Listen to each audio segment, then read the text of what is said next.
আসসালামু আলাইকুম। আমি আতিকুল্লাহ, ফ্রি বাংলা টিউটোরিয়ালের পক্ষ থেকে আপনাদেরকে স্বাগতম। আজকে আমরা ফিল এবং স্ট্রোক নিয়ে কিছু কথা বলবো, আজকে এবং আগামী কয়টা টিউটোরিয়ালে। তো প্রথমে এখানে দেখুন যে আমি এখানে একটি টেক্সট লিখেছি, ফ্রি বাংলা টিউটোরিয়াল, এবং এটির মধ্যে কালার এবং বর্ডার দেওয়া হয়েছে। তো এটি আমি সিম্পলি এই টেক্সট থেকে একটি টেক্সট টাইপ করেছি, এখানে কোনো ডিজাইন টিজাইন অ্যাকচুয়ালি করা হয় নাই। এবং আমি যদি এটির কন্ট্রোল ওয়াই ক্লিক প্রেস করি, তাহলে এটির ভেতরে আমার যে যে কি কি আউটলাইনগুলো, সেই আউটলাইনগুলো এখানে শো করছে এবং সিম্পলি আপনারা সব কিছু দেখতে পাচ্ছেন। তো এবার আমি কন্ট্রোল ওয়াই দিয়ে আবার পূর্বের অবস্থায় ফিরে আসলাম। তো এখানে দেখুন যে আমার এই ফ্রি বাংলা টিউটোরিয়াল এই কথাটি যে আমি এখানে রেখেছি, এটি আমার ফিল কালার হচ্ছে ব্লু। তো এটি আমি কিভাবে জানলাম বা কিভাবে বুঝলাম? একটি হচ্ছে যে এখানে কালার দেখে আমরা বুঝতে পারছি, আর এখানে দেখুন যে আমার ফিল কালার, এই ফিল কালারের মধ্যে এখানে ব্লু কালার শো করছে এবং এটার আউটলাইনটি যেটি রয়েছে সেটি হচ্ছে আমার স্ট্রোক। এবং এটির উপরে যখন আমি যাচ্ছি, তো এই স্ট্রোক কালার এখানে দেখতে পাচ্ছেন যে স্ট্রোক কালারটি সবুজ কালার দেওয়া হয়েছে। তো আমরা ইজিলি এই স্ট্রোক কালার এবং এই ফিল কালারটি আমাদের ইচ্ছা মতো আমরা চেঞ্জ করতে পারি। কিভাবে চেঞ্জ করতে পারি? এক নাম্বার হচ্ছে যে এখান থেকে আপনি যে কোনো কালার চুজ করে স্ট্রোক দিতে পারেন। আবার ঠিক একইভাবে এখানে দেখুন যে এখানে আমার যদি এই ড্রপ ডাউন মেনুতে ক্লিক করি, তাহলে এখান থেকে আমি আমার কালার চুজ করতে পারছি। এবার আসি ফিল কালারের মধ্যে। যখন আমি ফিল কালারে যাব, তখন স্বভাবতই এই ফিল কালারটির মধ্যে ক্লিক করে এটিকে উপরে নিয়ে আসতে হবে, এবং এটির মধ্যে উপরে নিয়ে আসার পর ঠিক একই ওয়েতে আমি এখান থেকে আমার ফিল কালারটি চেঞ্জ করতে পারি। আবার ঠিক একই উপায়ে এখান থেকেও আমি আমার ফিল কালারগুলো চেঞ্জ করতে পারি আমার ইচ্ছা মতো। এবার এখানে দেখুন দুইটি ইমেজ, এটি আমি জাস্ট কপি করে এখানে বসিয়েছি, এবং এটি আপনাদেরকে দেখানোর পেছনে কারণ হচ্ছে যে এখানে আমার ফাইনাল ইমেজটি হচ্ছে এটি, যে এই ছবিটি, এবং আমার এখন আউটলাইন রয়েছে এই ছবিটি। তো এটির মধ্যে এই ছবিটি, এইটি দেখতে যথেষ্ট সুন্দর লাগছে, বাট এটি আমার বোঝাই যাচ্ছে যে পেন্সিল আঁকার মতো। তো এটিকে আমি এরকম কালার করব, এবং সেই কালারটি করার জন্য যে কাজটি আমাদেরকে করতে হবে সেটি হচ্ছে যে এখানে যে আমার যেইগুলো রয়েছে এগুলো আমরা ফিল কালার এবং আউটলাইন কালার, যেটি স্ট্রোক কালার, সেটি এখানে সেট করব। এবং ধরুন প্রথমটির ক্ষেত্রে আসি। প্রথমটির ক্ষেত্রে প্রথম এটির জন্য আমি যেটি করব, এটির কালারটি সিলেক্ট করলাম। ধরুন আমি এই কালারটি এখানে যদি এইটার জন্য আমি যদি এই কালারটি সিলেক্ট করি, তাহলে এই কালারটি এখানে দেওয়া হলো। এরপর আমার যদি, এবং স্বভাবতই এটির আমার যে স্ট্রোক কালারটিকে আমি নান করে দিলাম। এরপর আমার এটির জন্য আমাকে যে কাজটি করতে হবে, আবার একই ওয়েতে আমার, সরি, এখানে আমার স্ট্রোক কালারটি আবার নান করে দিতে হবে প্রথমেই। এরপর এখানে আমি যদি যাই, তারপর এটির মধ্যে গেলে আমার এই কালারটি চুজ করতে হবে।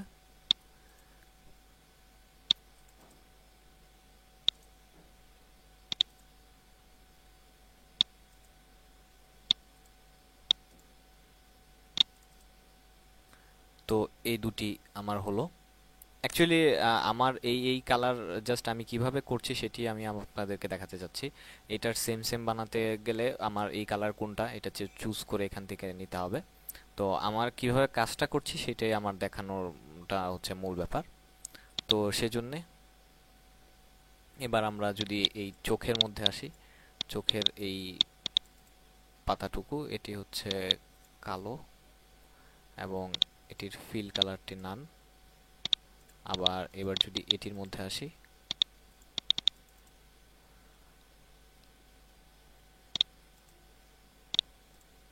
ফিল কালারটি উঠিয়ে দিয়ে চোখের এটি যদি আমি কালো, এবার হচ্ছে চোখের পাপড়ির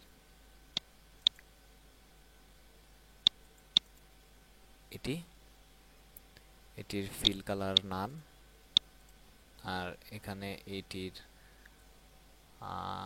সাদা, এটির মধ্যে হালকা গ্রে কালার,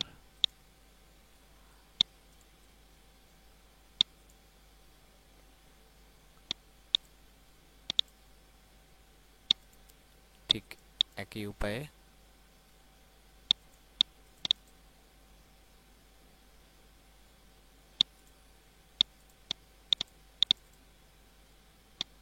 নান, এবং এটির ফিল কালার যদি আমি গ্রে। আচ্ছা, এবার হচ্ছে এটির ফিল কালার, স্ট্রোক কালার নান, আর ফিল কালারের মধ্যে এখানে দেওয়া যেটি হয়েছে সেটির মধ্যে এটি। এবার আসি আমার এই ফুলের মধ্যে এটার স্ট্রোক কালার নান, ফিল কালারের মধ্যে দিলাম হলুদ। এবার এটির স্ট্রোক কালার নান, ফিল কালারের মধ্যে দিলাম হলুদ। এটির হলুদ, স্ট্রোক কালার নান,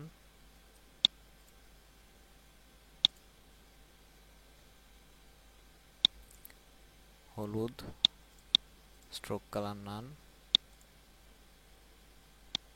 স্ট্রোক কালার নান, হলুদ।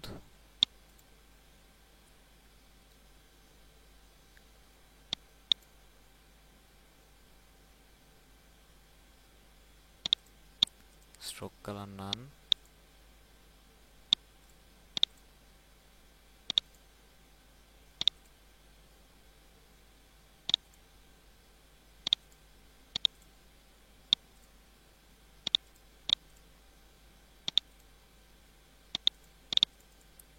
তো এবার দেখুন যে এখানে আমার যেরকম ভাবে কালারগুলো, যেই আউটলাইনটা ছিল সেরকম ভাবে আমি ঠিক একই উপায়ে এখানে আমি সেই কালারটি করেছি।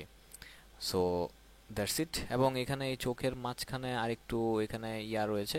সো আপনারা অলরেডি বুঝে গেছেন যে এটি কেমনে করতে হবে। সো বাকিটুকু আমি আপনাদের উপরে ছেড়ে দিলাম।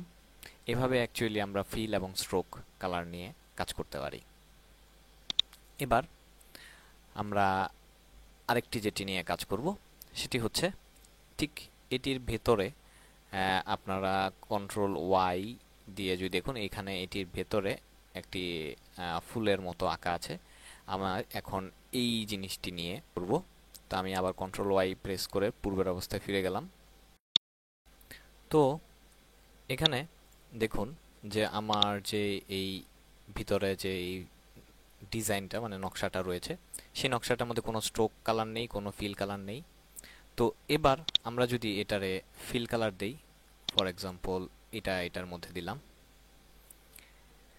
তো এখানে আমি এই স্ট্রোক কালার নিয়ে কিছু কাজ করতে পারি। সেই কাজগুলো এই যে এখানে স্ট্রোক যে অপশনটি রয়েছে, সেই স্ট্রোক অপশনটি থেকে আমরা এখানে যেতে পারি এবং এখানে দেখুন আমার স্ট্রোকের এখানে উইথটি বাড়াতে পারি। ফর এক্সাম্পল আমি এখানে যদি 4 দেই তাহলে এটি আরেকটু মোটা হচ্ছে। এরপর এখানে যে আমার ক্রপ ক্যাপটি রয়েছে, এটি হচ্ছে বিভিন্ন ডিজাইনের কাজ, যে বিভিন্ন ফর এক্সাম্পল এটিকে আমি যদি একটু বড় করি,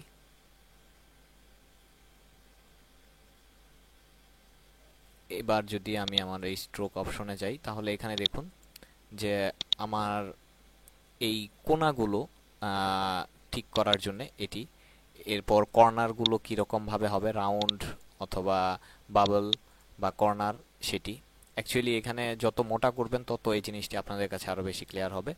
তারপর হচ্ছে অ্যালাইন স্ট্রোক, এবং এটি কীরকম পরিবর্তন হচ্ছে আপনারা এখানে বুঝতেই পারছেন। তো এভাবে আমরা এই স্ট্রোক নিয়ে কাজ করতে পারি এবং এখানে আমরা ড্যাশ লাইন দিতে পারি, এবং ড্যাশ লাইন নিয়ে আমি একটু পরে দেখাতে চাচ্ছি। তো এবার আবার আমি কন্ট্রোল 0 দিয়ে পুরো আগের অবস্থায় ফিরে আসলাম। এই কন্ট্রোল প্যানেলের এখানে এই জিনিসগুলো আপনি যদি এই সোয়াচ সোয়াচ না তো এই স্ট্রোক মেন এইখানে যে রয়েছে সেটিকে এখান থেকেও আপনি এই জিনিসগুলো পরিবর্তন করতে পারেন। এবং এখানে দেখুন আপনি পুরোটি পাচ্ছেন না, পুরোটি দেখার জন্য শো অপশনে গেলে সেই অপশনগুলো আবার অটোমেটিক্যালি এখানে চলে আসবে। তো যাই হোক, এটিকে আমি আবার এখানে নিয়ে রেখে দিলাম। এবার আমি যেটি দেখাতে চাচ্ছি সেটি হচ্ছে যে এখানে দেখুন ব্রাশ সের যে অপশনটি রয়েছে, এখানে আমার এই যে এই সার্কেলটি রয়েছে সেই সার্কেলের মধ্যে আমার ভিতরের কালার ফিল কালার হচ্ছে ব্লু এবং বাইরেরটি হচ্ছে পিঙ্ক। এবং এখানে আমরা এই ব্রাশের টির মধ্যে এখানে যদি যাই, এরপর ব্রিটেল ব্রাশ লাইব্রেরি, এবং এখান থেকে ধরুন আমি যদি এটি নেই, তাহলে এখানে দেখতে পাচ্ছেন যে এটি আমার একটি সার্কেল রাউন্ড দেখাচ্ছে, যে বিভিন্ন অপশন রয়েছে, আপনি যেটি সিলেক্ট করতে পারেন যেটি ইচ্ছা। এবং অনেক অপশন রয়েছে যেটির ফলে আপনার এইটির চারপাশে একটি সার্কেল ব্রাশের মতো সার্কেল দিচ্ছে, যেটি আপনার ডিজাইনের মধ্যে একটি অন্যরকম স্টাইল নিয়ে আসে। তো এমনভাবে আমরা এই জিনিসগুলো চেঞ্জ করতে পারি। এবং ধরুন আপনি এই এই ফাইলটি আমার সেভ করা আছে এবং এটি আমি যদি আমার পূর্বের অবস্থায় ফিরে যেতে চাই, তাহলে এখানে দেখুন F12 অথবা রিভার্ট, এটির মধ্যে যদি আমি ক্লিক করি তাহলে সে আমাকে জিজ্ঞেস করছে যে আমি পূর্বের অবস্থায় ফেরত যাব কিনা। তো রিভার্টের মধ্যে যদি আমি ক্লিক করি তাহলে আমার পূর্বে যেরকম ছিল সেই ফাইলটি সেরকম হয়ে গেছে। তো এরকমভাবে আমরা এই কাজগুলো করতে পারি। এবার আমরা একটি নতুন ফাইল নিচ্ছি, যাই নাম দেওয়ার একটা নাম দিলাম, নতুন ফাইল একটা নিলাম। নিয়ে এখানে আমি প্রথমে একটা বক্স তৈরি করলাম, আর এখানে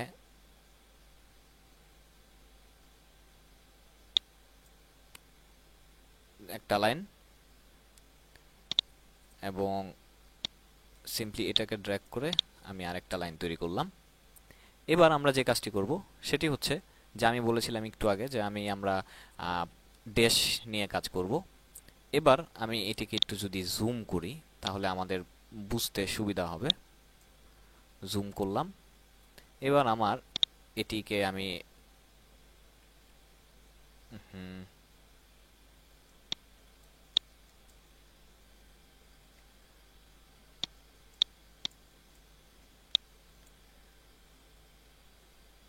জুম এটিকে আমি যদি স্ট্রোক সিলেক্ট অপশনে গিয়ে এটিকে আমি সিলেক্ট করলাম, এবং এবার যদি আমি আমার স্ট্রোক অপশনে যাই এবং এখানে দেখুন ড্যাশ, এই ড্যাশে অটোমেটিক্যালি এখানে চলে আসছে 12। এই কারণে প্রতিটি ড্যাশের মাধ্যমে এখানে মধ্যে এখানে 12 পিক্সেল রয়েছে। এবং এখানে আমি আমার আরেকটি কাজ আগে করে নেই, সেটি হচ্ছে এই কালারটি আমি চেঞ্জ করে ধরুন এখানে আমি এই কালারটি দিলাম, তাহলে আমার জন্য বুঝতে সুবিধা হবে আপনাদেরকে। তো এখানে যদি আমি আবার এটির মধ্যে চলে আসি, তো এখানে দেখুন আমার ড্যাশ, এবং আমি এখানে 12, এখানে যদি আমি 20 দেই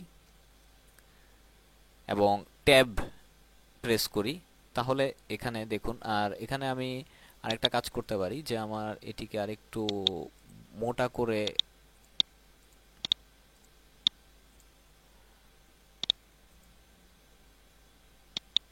নিলে আমাদের জন্য বুঝতে সুবিধা হবে। তো আমি যদি এখানে 20 দেই তাহলে এখানে 20, পরেরটির মধ্যে যদি আমি ধরুন 5 দিলাম তাহলে একটির মধ্যে 20 আর 5, এরকম ভাবে গ্যাপ, ড্যাশটি হচ্ছে 20 আর গ্যাপ হচ্ছে 5। তারপরেরটির মধ্যে দিলাম 15 ট্যাব, তারপরেরটির মধ্যে দিলাম 10।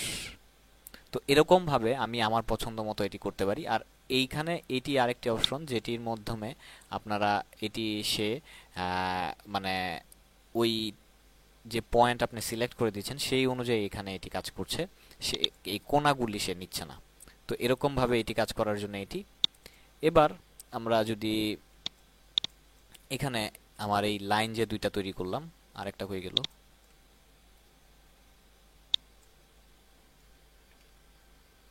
আরেকটা হয়ে গেল। আচ্ছা, তো লাইন যে তৈরি করলাম, এখন আমি যদি এই লাইনের মধ্যে আসি,